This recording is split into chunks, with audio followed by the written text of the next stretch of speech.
galera do YouTube, mais um vídeo do Universo Curioso para vocês. E hoje, pessoal, eu vou trazer um vídeo um pouco diferente.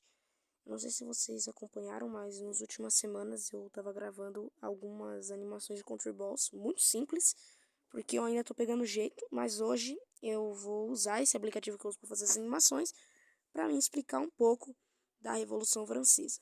Certamente o pessoal vai ser o primeiro vídeo que não seja a ver com gameplays no canal, mas não que eu não vá continuar a fazer, tá ligado? Mas eu vou mudar um pouquinho. Desculpa. Bom, pessoal, o tema da nossa aula de hoje, de história, é sobre a Revolução Francesa. Bom, pessoal, por isso que eu instalei o aplicativo. Como vocês podem ver aí no mapa, claro que esse mapa aí é atual, mas é que comparando com a época da Revolução Francesa não tinha tanta diferença, tirando essa parte aqui da Alemanha e por aí. Mas tá. O importante é focar na França. Bom, para a gente entender a Revolução Francesa, precisamos entender como que era a França naquela época e eu vou explicar um pouquinho para vocês. Bom, a França, ela era naquela época uma monarquia absolutista. Professor Pedro, o que é uma monarquia absolutista? Uma monarquia absolutista é quando o seu rei, né, o rei de sua monarquia, ele tem o direito de mandar em tudo. No caso, o rei daquela época da França era o rei Luís XVI, e ele mandava em tudo. Apesar que a população francesa naquela época achava que ele não era um rei muito bom e que ele tinha uma mão muito fraca para comandar o, o reino. Ou seja, ele não era uma pessoa muito boa para se lidar com esse cargo. Bom, ele também era casado com a Maria Antonieta, da Áustria, e a gente precisa entender que esse casamento, ele significava muito, é uma aliança muito histórica, que era das casas Bourbon e Habsburg. Houve alguns problemas nesses casamentos e eles não conseguiam ter filhos, o que era muito importante naquela época, como vocês devem saber, ou não. Até porque ter filhos significava ter o herdeiro do próximo trono. Então, ele precisava disso, né? Então, surgiram várias piadas do rei por conta desse motivo, da Maria Antonieta não conseguir ter filhos, e falaram mal do rei. E a França, naquela época, aconteceu que tinha perdido a Guerra dos 7 Anos para nossa amiguinha, para o Reino Unido, né, para a Inglaterra. Então, com isso veio uma bela dívida, e isso ferrou um pouquinho, né? Sem contar que o pessoal, a galera tava. A galera tava falando que o rei tava escondendo comida, e sem contar que com essa derrota da Guerra dos 7 Anos, a França teve que entregar uns territórios da América do Norte. E bom, nesse mesmo período, indo lá para da América do Norte, os Estados Unidos, que, claro, lembrando, pessoal, o mapa aqui é atual, não é o mapa da época, estava lutando a guerra da independência, os Estados Unidos. Então, a França, sabendo que o Reino Unido também estava com problemas com os Estados Unidos, por causa que eles queriam ser independentes, foi lá e emprestou dinheiro para ferrar de vez com o Reino Unido. Só que com isso aconteceu que, andando todo esse dinheiro, tropas, armas, essas coisas, aí que ferrou de vez com a França, por causa que eles não tinham quase não tinham nada de dinheiro, né? E naquela época a Europa estava passando por uns climas estranhos, e isso ferrou com as plantações, ou seja, as pessoas não tinham comida. E aí, o que aconteceu? Junta tudo isso que eu falei. Vamos lá, pelos tópicos. Monarquia absolutista. Aí, você vem. Perdeu a Guerra dos 7 Anos, dívida, perdeu colônia e ainda não tem quase nada de suprimentos. Você junta o povo e você vem com as ideias iluministas. Bom, muitas ideias iluministas que estavam acontecendo naquela época da França. Resumindo, a gente tem uma coisa que se chama pirâmide de Estado. E para que serve a pirâmide de Estado? A pirâmide de Estado, ela serve para colocar meio que os níveis da população na monarquia. Bom, no primeiro do topo ficava o clero, que era o pessoal da igreja. E aí no segundo ficava o rei, rainha, ficava a nobreza, rei, rainha, príncipe, princesa, etc. E o resto era o resto, ou seja, a população mais pobre, a população que mais necessitava. Aí você fala, tá bom, Pedro, e qual é o problema? O problema, pessoal, é que o clero e a nobreza não pagavam impostos para o governo. Governo não, para a França, né? Enquanto o resto tinha que se matar de trabalhar, passar fome e pagavam impostos. E aí que tá o problema. E aí, com as ideias iluministas supunham algumas coisas. Vou dar um exemplo aqui, tipo, por que os nobres são nobres e eu não? Por que tem que ser absolutista? Por que o rei tem que mandar em tudo? Ideias desse tipo. Ideias meio que para confundir somente, fazer você ter um protesto. Não que seja errado fazer protesto, tá bom, pessoal? Mas aqui nessa época, as ideias iluministas realmente estavam crescendo muito rápido na França.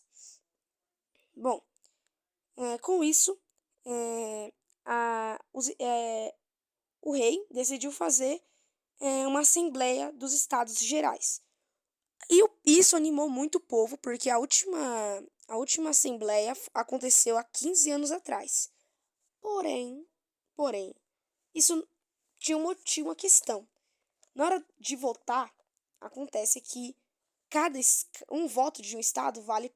O voto de cada estado só vale por um. Ou seja, vamos supor, você é de estado X, você vota. O seu voto já vale por todos. Você só pode votar uma vez, não pode votar mais de uma. Então, o que acontecia? Os dois primeiros estados sempre se juntavam contra o último. E aí, sempre ficava com a ideia de só dois não pagar impostos e os outros ficarem pagando impostos. Resumindo, o povo continuou se ferrando. Então, continuou que o resto, né, as pessoas mais pobres, tinham que continuar pagando impostos.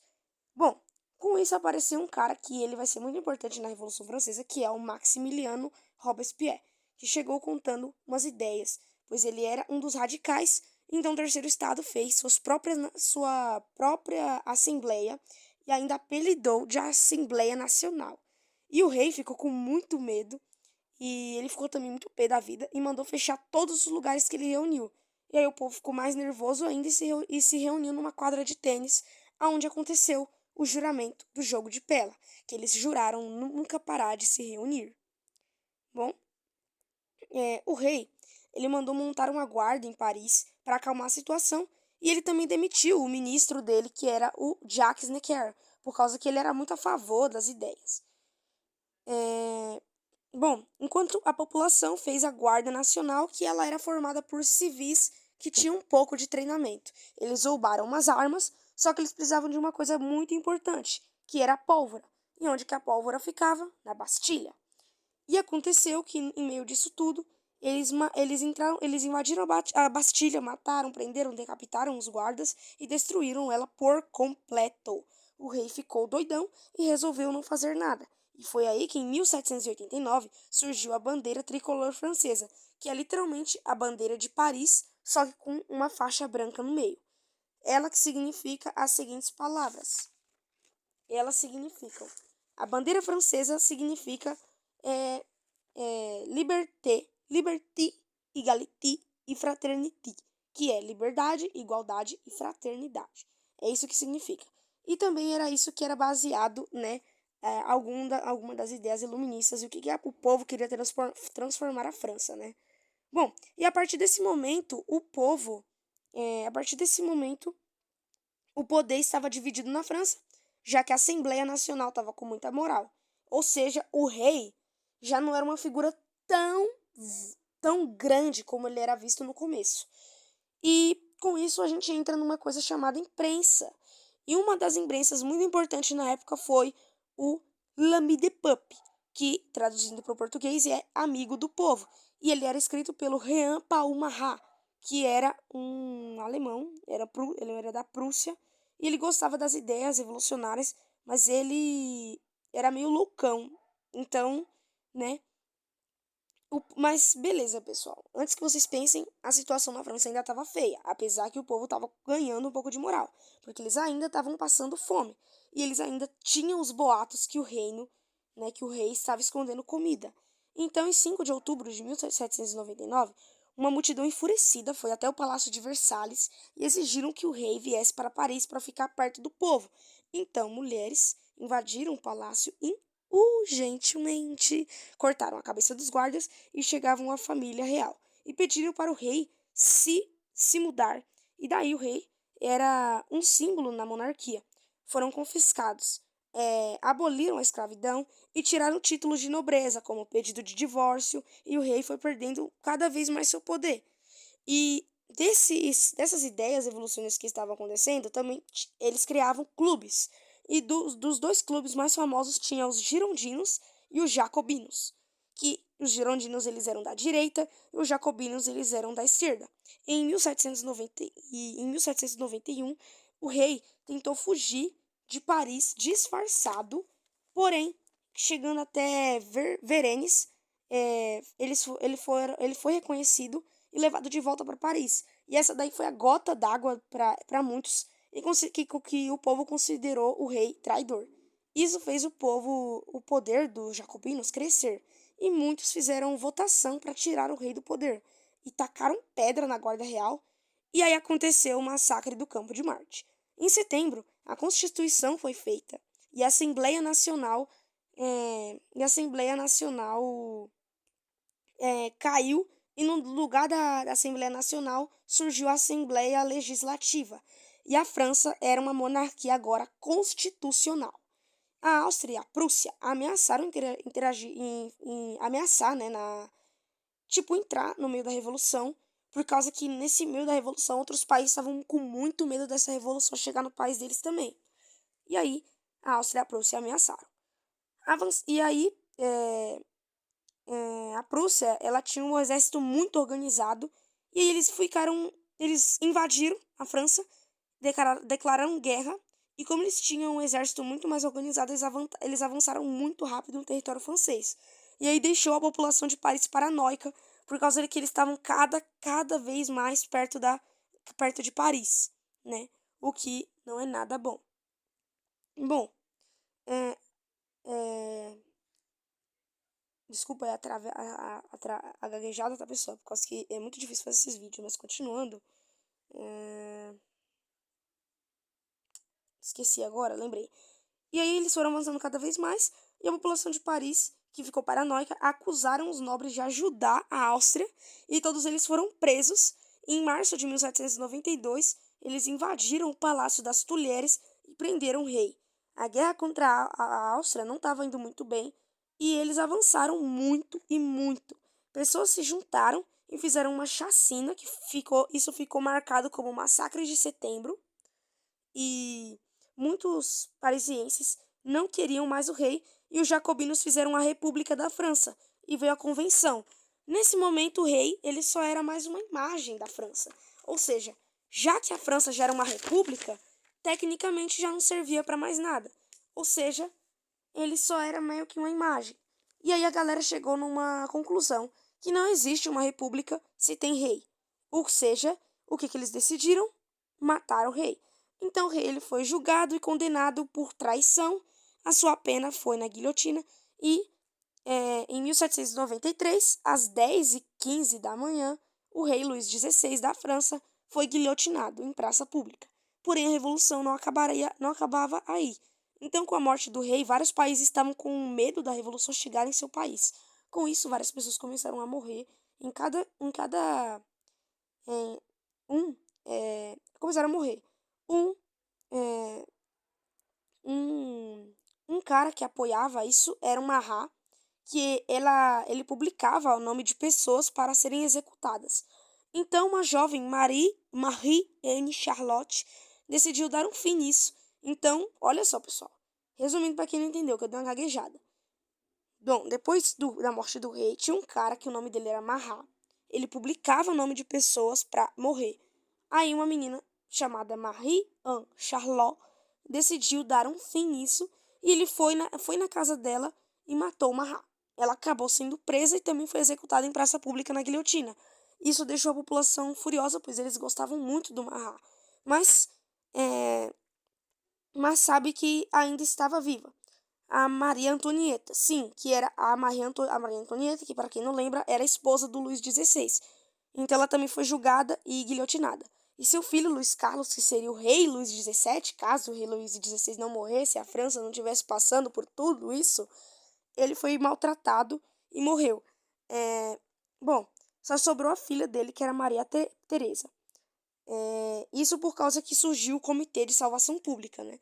Também surgiu a Comissão Extraordinária dos 12, onde 12 pessoas basicamente controlavam o país. Em setembro, os jacobinos, que era a esquerda, assumiram o total poder da França. E adivinha quem era o líder deles? O Maximiliano Robespierre, que era um líder dos jacobinos. Assim, foi restaurado o que a gente chama de regime do terror. E aí sim que realmente aconteceu a Revolução Francesa. Aconteceu foi que pessoas começaram a morrer por serem suspeitas. Então os jacobinos ficaram loucos e qualquer coisa que você dissesse contra o governo, você era morto. Execuções eram praticamente aconteciam em todo minuto e acontecia execuções em massa, principalmente dos grupos antirrevolucionários, ou seja, que não apoiavam a revolução. E eles começaram a destruir as igrejas, matar padres, mudaram o nome de igrejas e também mudaram o calendário, por causa que o nosso calendário é cristão, colocaram um calendário que não tinha, que tinha 3 dias em cada semana. Assim não teria mais um domingo. Pessoas religiosas se juntaram, né, para lutar contra os revolucionários, mas guerras revolucionárias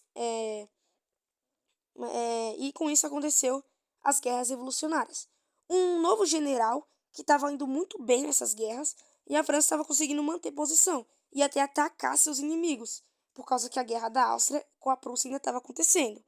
Bom, sobre o regime do terror, meio que ele estava funcionando, entre aspas. Daí, o Georges Jacques Danton foi falar com o Maximiliano Robespierre e falou: Cara, a gente já tomou o controle da França, acho que já dá para dar uma parada nesse regime do terror. O que o Maximiliano respondeu? Não. E aí aconteceu que ele viu isso como uma traição e mandou matar o Danton. A partir daí, chegamos à parte final do regime que por sinal foi a pior, por causa que o Robespierre estava ficando cada vez mais paranoico e praticamente toda hora, todo minuto estava morrendo alguém. E isso começou a deixar a população meio furiosa. Bom, a população furiosa. Porém, em 8 de junho de 1794, eles decidiram dar uma pausa, pois esse dia foi o Festival do Ser Supremo, ou Culto da Razão, aonde Robespierre fez um grande espetáculo, onde ele subia na montanha se achando escolhido por Deus. Isso não pegou muito bem na população. Mais tarde, Robespierre anunciou uma lista com traidores, então o povo ficou assustado, já que ele matou os aliados. Porém, ele foi abordado e preso junto com outros jacobinos. No outro dia, ele foi encontrado com um tiro na mandíbula, ou seja, provavelmente ele tentou se matar. Mas ele estava vivo ainda, e no dia 28 de julho de 1794, Maximiliano Robespierre foi condenado e executado em praça pública pela guilhotina. Com a queda de Robespierre, o regime do terror acabou, mas não a revolução. Depois disso, a França foi controlada pelo Diretório das Cinco, que era um governo girondino, que era a direita, que eram os inimigos dos jacobinos, que quase todos foram mortos. E em 1799, a matança interna na França deu uma baixada e o maior problema agora eram as guerras revolucionárias. Com o exército no comando de Napoleão Bonaparte, a França se deu bem na guerra. E fizeram as pazes com a Prússia e fizeram a República Batava, que era um estado fantoche. Mais tarde, a Espanha se tornou aliada. A França tentou invadir a Irlanda, mas não deu certo por causa das condições climáticas. E na Europa, a guerra ficou entre a Áustria e a França, sendo a França tentando invadir a Áustria e também a Península Itálica. E eles se deram bem. Invadiram a Áustria em abril, chegaram a Leoben, já a caminho de Viena. Daí a Áustria decidiu assinar um tratado de paz. Isso acabou com a primeira ligação. Depois disso, invadiram a Suíça e várias outras vitórias aconteceram. Napoleão ficou muito famoso. Então Napoleão decidiu invadir o famoso e hoje quebrado Egito, na Batalha das Pirâmides, e dominou boa parte do Egito. Ao longo do rio Nilo, porém os britânicos destruíram os barcos franceses e, obviamente, com a invasão no Egito, o Império Otomano entrou na guerra, já que ele dominava o Egito. Nessa época, no final de dezembro, a Áustria fez um acordo com os britânicos e entraram na guerra, iniciando a segunda coligação. Em 1799, em outubro, Napoleão consegue sair do Egito e volta para Paris em 9 de novembro. Ele dá um golpe de Estado e toma o poder na França, estabelecendo o consolado. E assim começa a era napoleônica. Para muitos, a revolução acaba aqui. Para muitos, pessoal, a revolução acaba aqui. Mas a guerra continuava em 1800. 1800 não, desculpa, pessoal. Como é que fala? 1900 e alguma coisa que eu esqueci o nome. Eu esqueci o ano aqui, pessoal. Desculpa aí, deu uma travada. 1800 e. Por aí, algum ano. Se alguém se recordar, comenta nos comentários. Muito desculpa mesmo por esse erro, tá, pessoal? O Napoleão ele segue o domínio na Itália e no ano seguinte a França invade a Áustria, conseguindo um tratado de paz. Calma aí, se foi no ano seguinte, foi em mil, hum,